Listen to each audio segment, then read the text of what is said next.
falou, eu sou o Gaio, né?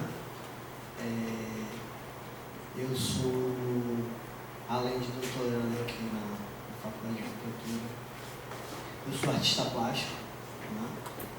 E sou professor de artes lá na UFRB em Cachoeira, né? E antes de tudo, porém, antes de ingressar nas artes, eu tive uma experiência com a graduação em engenharia, né? Eu fiz 4 anos de engenharia civil, larguei no último ano, não aguentei mais, né? Quando eu escolhi engenharia, meus pais acho que fizeram o oposto que normalmente os pais fazem, né? Normalmente quando você vai fazer artes, no teatro, no filosofia, os pais: menino, o que é que você bota a mão na cabeça? O que é que você vai fazer, rapaz? Você vai morrer de fome, você vai ser artista. Eu com medo fui fazer engenharia, né? E eles falaram exatamente o oposto: mas rapaz, você que adora desenhar, adora as artes, vai fazer engenharia, o que é que você vai fazer? O que é que você quer nessa área aí, né? Não, eu quero, eu vou fazer engenharia, papo, finquinho, cai, ponto final. E trabalhei na construção civil, né? Fiz uma boa parte do meu curso como estagiário de uma construtora e vivenciei de perto, né, essa relação cotidiana com a construção do espaço, né, em detrimento da destruição de um outro espaço anterior, né? Então a gente percebe que claramente que todas as construções, elas na verdade são desdobramentos ou continuidades de ruínas anteriores, né? E aquilo me deixou muito incomodado.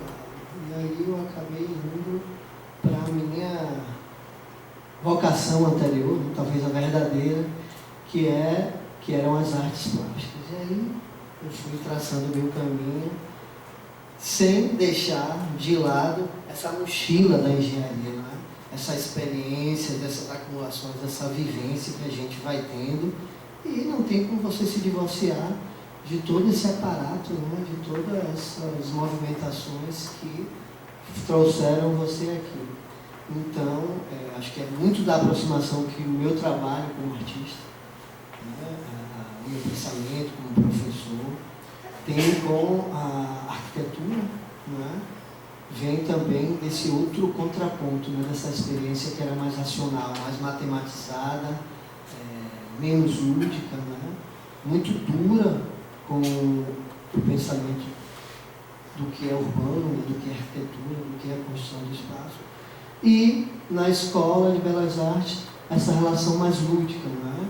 Mais imaginativa, mais criativa, que que deram esse contraste, né? Essas duas instâncias e experiências de vida.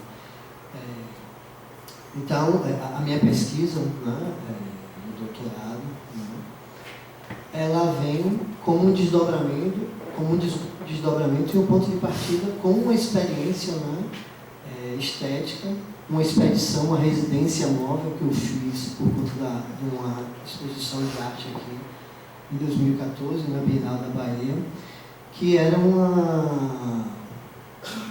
talvez possa chamar de uma residência móvel mesmo, né?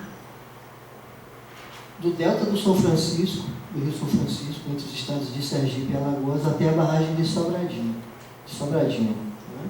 E foi quase que uma deriva, porque você, quando trabalha com espaço aberto, você não sabe ao certo o que é que vai acontecer, né? Então, é exatamente esse deslocamento, essa experiência do percorrer o espaço, que vai lhe mostrando, não é? E filtrando o seu olhar e direcionando você para as coisas que te interessam, né? Então, você vai carregado de possibilidades e nenhuma certeza. O espaço e as movimentações, o cotidiano da expedição e da residência é que vai construindo esse olhar, não é? O que é que te interessa, o que é que vai se descartar. São esses filtros que você vai adquirindo à medida que você vai percorrendo o espaço. E foi isso, esse caminho, essa trilha que me desagou, né? De certa forma, a gente estava também navegando, de caiaque, de carro, de jegue, de bicicleta, uma infinidade de meios de transportes, no lombo do rio, né? E o rio me desagou na cidade de Rodelas, que é o meu objeto de pesquisa, né? Rodelas é uma das 9 cidades que desapareceram do mapa por um momento e num outro já estava praticamente construído, né? Foi um processo que se deu de forma contínua, né? Assim como Remanso, Pinhão Arcádio, Casa Nova, Centro Sé, foram cidades que foram removidas, né? De forma praticamente apocalíptica, um fim do mundo mesmo, para mais de 70 mil famílias, uma infinidade de espécies de animais que tiveram que reconstruir os seus laços, os seus afetos, os seus espaços, não é? Num outro lugar, de mesmo nome. Não é? Então, o meu trabalho se dá exatamente nessas relações entre a cidade, que foi soterrada, não é? Ou foi alagada, e que é quase que um jazigo, porque ela está submersa bem em frente a umas novas rodelas que foi construído para abrigar as pessoas. E o que eu, quando estava lá, né, percebendo essas coisas todas, né, eu fiquei mais tempo, eu voltei em Rodelas e fiquei mais ou menos uns 2 a 3 meses lá, indo e voltando, conversando com as pessoas, é que existe uma forma de ruína que está lá, imóvel, inerte, debaixo d'água, e existe esses outros ruídos, esses outros restos, esses fragmentos, histórias, objetos pessoais, móveis, fotografias, que descolam dessa ideia de ruína móvel e se deslocam para, de certa forma, compor esse outro espaço, essa outra Rodelas, não é? É como uma espécie de resistências, elas vão, de certa forma, disputar, não é? Esse espaço vazio ali que vai sendo aos poucos construído. E se transformando num presente. Né? Então é um passado que se apresenta como um fim de mundo, um passado que sofre uma ruptura muito forte, né? Um fim de mundo em câmara lenta, uma espécie de governança da catástrofe mesmo, produzido por essa ideia de progresso, que a gente de certa forma não sabe, ou sabe muito bem a quem interessa, né? Que vai promovendo essas distopias do tempo, né? Essas distorções do tempo, né? E que vão produzindo esse espaço onde essas temporalidades vão se sobrepondo, né? Esse passado interrompido, fraturado, à força, e um presente fabricado, né? Planejado, de uma cidade que foi produzida exatamente por esses agentes desse progresso. Então a pesquisa se dá nesse entrelugar, né? Entre essa temporalidade que é meio fantasmática, entre uma cidade que paira com essa aura meio fantasmática e que vai compondo esses processos de uma outra Rodelas. Então, as questões que vão aparecendo há uma disputa entre essas ruínas, entre essa Rodelas antiga e essa cidade, esse duplo, não é? Essa cidade presentificada por um poder, por essas relações de forças muito desiguais. Né? Existe uma disputa entre essa dispersão de fragmentos que é transportada das ruínas que ficam para trás, né? Mas que estão ali e que se apresentam como elementos de construção dessa subjetividade de uma nova Rodelas, como é a subjetividade produzida de forma orgânica, de forma temporal, né? De uma cidade que agora está submersa, e essa subjetividade que já encontra um espaço já pronto, planejado, recortado, produzido. Né? Houve disputa também, durante essa governança da catástrofe, entre os habitantes da antiga Rodelas e os agentes da Chesf, né?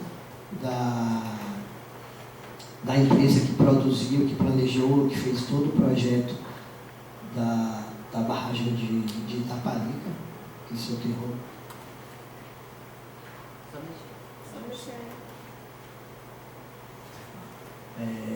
Eu não trouxe imagem nenhuma, porque eu ainda não produzi. Eu costumo brincar que a o meu sanduíche é lá em Rodelas, não é? Apesar de já ter ido algumas vezes para lá, conversado com as pessoas, em lugar de ir para uma outra instituição de ensino, uma outra universidade, eu acho que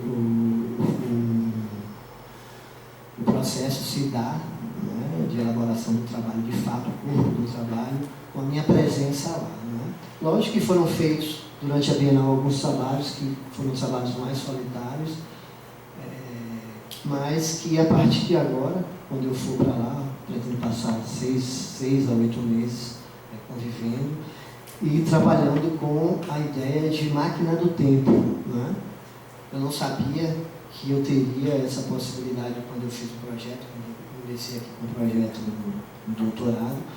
Foi uma coisa que foi aparecendo, que foi amadurecendo, essa ideia de máquina do tempo, como é que eu vou elaborar os projetos. Afinal, eu sou artista plástico, a gente trabalha muito com matéria, com a experimentação, com a produção de objetos que, de certa forma, caminham junto com o pensamento, com a teoria.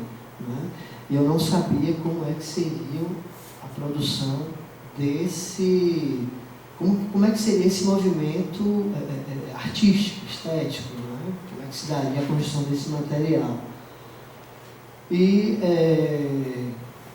aos poucos, foi surgindo a ideia de abrir um bar, né? Um boteco chamado Máquina do Tempo, que talvez seja um lugar onde vai se dar essas tensões, não é? Essa relação temporal entre esse tempo fantasma, essa cidade fantasma, essa temporalidade acidentada que vai e volta, e os sujeitos, não? As histórias que vão acontecendo ali dentro do bar. É lógico que eu vou tentar também linkar junto a esse cotidiano que escapa ao planejamento, né? Que acontece ali o tempo todo, as pessoas conversando, bebendo, né? Se embriagando também. Eu também às vezes posso me embriagar, né? E embriagando com essas histórias. Então, acho que o projeto vai acontecer durante esse embate dentro do bar. Né? Acho que a sobreposição dessas temporalidades, a sobreposição e mistura dessas histórias, né? Desse passado, desse presente e, quem sabe, do futuro. Né? Existe esse tempo que eu passei lá, a gente fez algumas conversas, né? com as pessoas que moram lá, com gerações diferentes. Inclusive muitas crianças muito interessadas nessa história de Rodelas, porque a gente sabe que é uma memória em decomposição. Né? São histórias que vão perdendo a espessura por conta da morte das pessoas que vivenciaram a cidade. Né? As crianças que estão, as novas gerações, só ouvem falar, elas nunca pisaram, nunca experimentaram a cidade, a não ser do ouvir falar.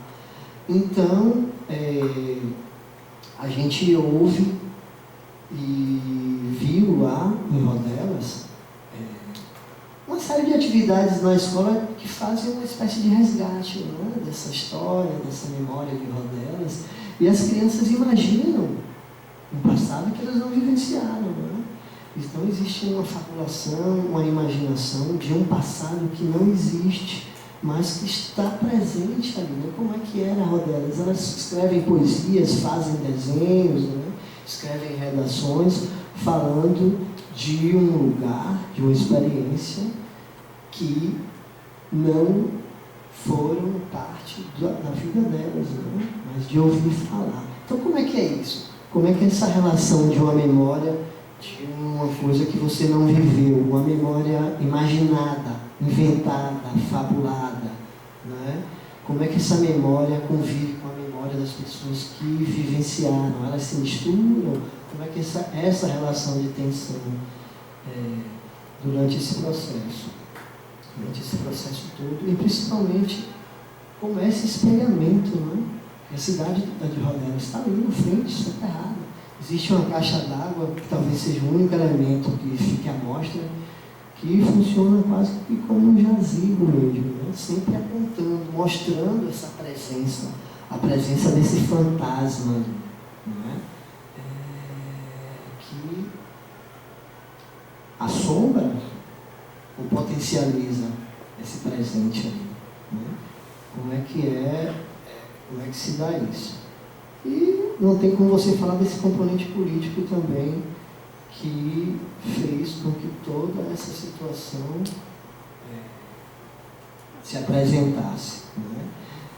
E no início, a curiosidade, eu sempre me perguntava, será que cidade, Rodelas é uma cidade? A gente está sempre acostumado a falar de cidade como metrópoles, né? Salvador, Paris, Tóquio, né? Qual a relação de densidade populacional que faz com que uma cidade seja chamada de cidade, né? Então, eu estou falando de cidade, de urbanismo, indo lá para o interior, para uma cidadezinha que tem, sei lá, 20, 10, 15 mil habitantes. Como é que é isso? Como é que os problemas, as urgências, as violências da contemporaneidade se apresentam, né? Nessas cidades menores? E elas se apresentaram de uma forma quase apocalíptica, porque a cidade foi destruída, né? Foi transportada, não é a mesma cidade. São todas essas questões que vão orientando o meu trabalho. É claro que não se busca um resultado final, não é?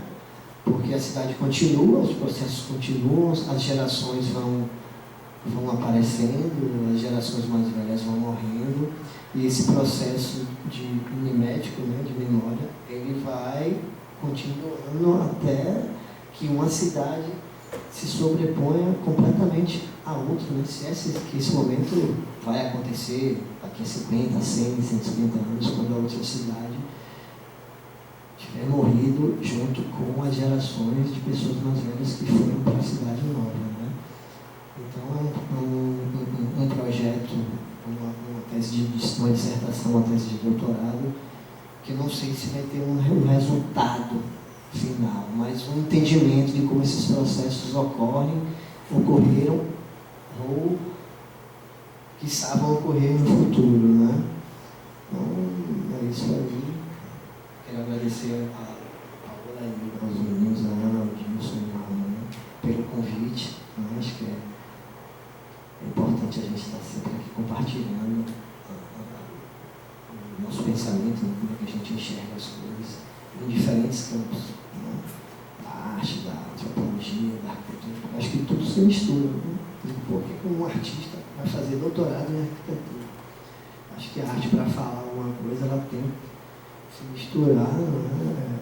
Esse campo das epistemologias aí estão muito separados, e acho que a gente tem que colidir, se bater mesmo, brigar, se misturar, que é daí que vai emergir uma coisa menos protagonizada por uma pessoa, uma forma de pensamento, né? Depois outro, uma coisa menos mais horizontal e menos hierarquizada. É isso aí, isso é todo mundo.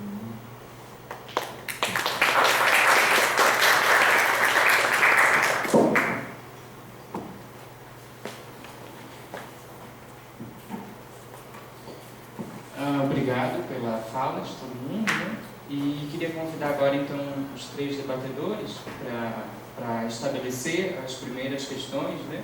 Em seguida a gente abre para a plateia, para os questionamentos. Então, por favor, se puderem sentar à mesa, Tiago, Léo e Piero.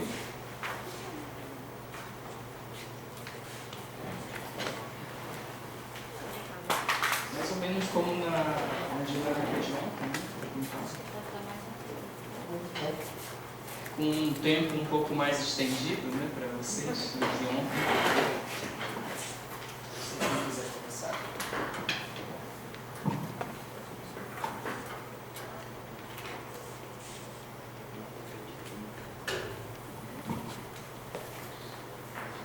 Bem, bom dia. Agradecendo o convite, né, de participar, debater por essa mesa. O Dilton lembrou, mas eu também acho importante lembrar que bom que essa USPA tem um evento no Dia da Consciência Negra, que faz parte das comemorações, seria ótimo que nesta sala tivessem mais negras e negros, mas infelizmente, apesar dos avanços, a universidade ainda não é correspondente aos nossos estados populacionais, mas que ótimo que temos essa data não passa em branco durante as comemorações da FAUSP. A semana passada teve Salvadores das Flores e essa semana tem o evento do laboratório, né? E torcendo para que a universidade se torne cada vez mais plural, né? Bem, eu vou tentar, né, primeiro estabelecer coisas que eu acho que os trabalhos têm em comum. Não acho que a minha função aqui é fazer pergunta, talvez diletantemente estabelecer conexões para alimentar as perguntas que vêm depois, né? Me chama a atenção, né, nos 3 trabalhos que foram apresentados, né? Primeiro, uma ideia que está sendo traduzida aqui no título como ruína, né, no título da mesa como ruína, mas que me chama a atenção que, na verdade, se tratam sempre de projetos que estão ligados a projetos que foram desfuturizantes de alguma maneira, né? Futuros foram destruídos em nome de projetos que, no caso da Ana Lu, inclusive, não se concluem. Os projetos alegados pela ideia de desenvolvimento, né, e de progresso, que também uniu os 3 trabalhos. No caso do trabalho da Ana Lu, esses projetos nem se concluem, né? E aí eu acho que, né, que existe, a partir dos 3 trabalhos, um instrumento poderoso de questionamento da narrativa do progresso e do desenvolvimento, que é uma narrativa que, historicamente, não é muito questionada, né? A gente está vivendo um momento presente que ela começa a ser questionada, mas por muitos anos, né, no momento da construção de Brasília, né, mas no momento dos mega-eventos também não, né, a narrativa do desenvolvimento do progresso ela é onipresente e ela não é questionada, né? E esses trabalhos servem para mostrar o quanto a modernidade é necessariamente destrutiva, ou essa modernidade hegemônica, se assim se quiser, ela é necessariamente destrutiva e desfuturizante, né? Desenhos, né, no linguajar do Arthur Escobar, são acionados para desfuturizar histórias, populações, geografias, etc. E tal. Eu acho isso bastante potente nos 3 trabalhos. Não poderia deixar de comentar que os 3 trabalhos dialogam de alguma maneira com a ideia de paisagem, né? Transversalmente, nos 3 trabalhos, a paisagem ela não foi explicitada por nenhum dos 3 pesquisadores, mas ela está lá, né? Seja numa circulação de imagens poderosa acionada pela Ana Lu, seja na ideia de Brasília como sendo essa paisagem do futuro, seja na paisagem submersa e na nova paisagem construída do Gaio. E como, né, eu parto do pressuposto que não só todos os seres humanos, mas todos os seres vivos produzem paisagem o tempo inteiro, né, acho que existem conexões aí a serem pensadas, sobretudo o trabalho do Gaio, em relação à ideia de paisagem, nesse sentido, né, e o quanto o Gaio pode ter um papel de conector de pessoas, né, nessa ideia ótima que ele tem de inaugurar o bairro. Então, né, acho que esses 3 conceitos, né, desfuturo, desenvolvimento, ideia de desenvolvimento e progresso e paisagem estão presentes nos 3 trabalhos e eu acho que isso merece ser destacado. Aí, tentando pegar um por um, né, eu também acho que, esqueci disso, acho que os 3 trabalhos também apresentam com muita clareza suas metodologias, né? Isso foi falado ontem, né, sobre o trabalho da Alessia, né, o quanto, né, a apresentação explicitava a metodologia. Eu acho que os 3 trabalhos são muito ricos, né? Um é historiográfico, um a partir da intervenção particular, outro já apresentando uma nebulosa super rica para conseguir construir o tema, né, que você sempre teve muita dificuldade de explicar. Eu acho que as metodologias estão muito claras. Aí, sobre o trabalho da Ana Lu, A primeira coisa a se destacar é isso. Assim, eu acho que você fez uma apresentação assim, extremamente clara em que o tema aparece com nenhuma incerteza da propriedade dele de que o tema existe. Tá? Mas aí eu vou falar algumas coisas que passaram pela minha cabeça além dos temas gerais, né? Você faz aquela nebulosa com os vários momentos das ruínas, mas eu acho que especialmente as primeiras que você mostra, né, que tem a ver com aquela produção de imagens, eu acho que elas são um pouco diferentes das imagens, justamente por conta desse momento massivo da produção de imagens e de uma produção de uma imagem que ela é cada vez mais mimética, supostamente mimética da realidade, né? E evidentemente essas imagens são paisagens, né? Você não mostra uma imagem da janela do empreendimento, né? Do interior do empreendimento. Você mostra uma imagem da paisagem, né? São imagens de paisagens, né? E com toda a confusão que paisagem e imagem, toda a sobreposição que paisagem e imagem às vezes tem. E por que eu acho que é diferente, além desse campo de imagens em circulação, né? Isso eu queria te tocar, né? A imagem necessariamente nos traz para um campo da mobilidade dessas imagens que estão sendo acionadas de propósito. E eu tenho a impressão, aí numa análise bem macro, mas o seu trabalho é legal porque eu acho que essa análise macro só como plano de fundo e dá contribuição singular, que esses projetos não importa que eles não fiquem prontos. Eu acho que essa é a grande diferença do seu trabalho em relação ao do Dilton e do Gaia, porque assim, eles não, se ficarem prontos, ótimos. Mas eu acho que nessa fase do capital, para ser bem macro, né, o que importa é o acionamento do desejo, do imaginário e das imagens para que se movimente a economia em vários campos que não têm absolutamente nada a ver necessariamente com aquele empreendimento em si. Isso torna o processo mais perverso, né, porque no final das contas não importa, né? E junto com isso, acho que nesses empreendimentos novos, que me parecem muito ligados ao momento da economia do Brasil ligada à Copa e Olimpíadas, que, né, houve um surto de trabalho sobre os mega eventos, né, e você tangencia isso de uma maneira mais original. Esses trabalhos esse momento histórico está acionando de uma forma muito singular essa produção de imagens e de paisagem, tá? Do Dilton, né, aquilo que eu falei, né, tem uma paisagem de Brasília aí sendo acionada como a ideia de desenvolvimento em si, mas me chama a atenção você ter dado destaque para as redes, né, indígenas, né, e que dialogam com a maloca que está lá na exposição que não houve, né? Porque a gente discutiu isso no laboratório, né? Quanto esse indígena vai sendo em momentos distintos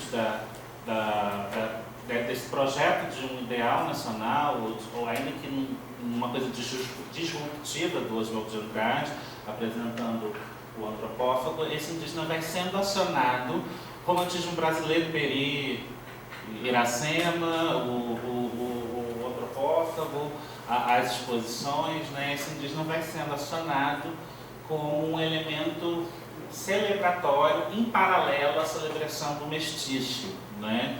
Do mulato e do mestiço, né? E eu acho que a questão da mestiçagem já foi muito criticada, mas esse uso do indígena, talvez o pessoal da literatura fale por conta do romantismo brasileiro, mas eu acho que tem uma coisa aí sobre o indígena muito importante. E aí você me falou ontem que está lendo, estudando, querendo escrever sobre o Gilberto Freire, mas eu volto ao Sérgio Buarque de Holanda. Eu acho que esse uso do indígena é uma manifestação da cordialidade. Essa cordialidade que foi super mal compreendida, foi tipo assim, brasileiro é legal e fofo, a cordialidade é a negação do conflito a partir de uma celebração do ele é meu amiguinho, né? Isso é que é a cordialidade do Sérgio Buarque de Holanda, né? É o tapinha nas costas daquele que você tem conflito, é expor o indígena celebrando uma identidade nacional, quando na verdade os indígenas estão sendo dizimados historicamente, né? Então, e existe um pesquisador da FRJ, o Cláudio Ribeiro, que a tese de doutorado dele se chama O Espaço Cordial, né, que ele pega o Sérgio Buarque de Holanda para dizer que a espacialidade do IFAM, os fundamentos do IFAM, ele diz que é acho que pega pelo inclusive de exemplo, é uma instituição de uma cordialidade espacializada.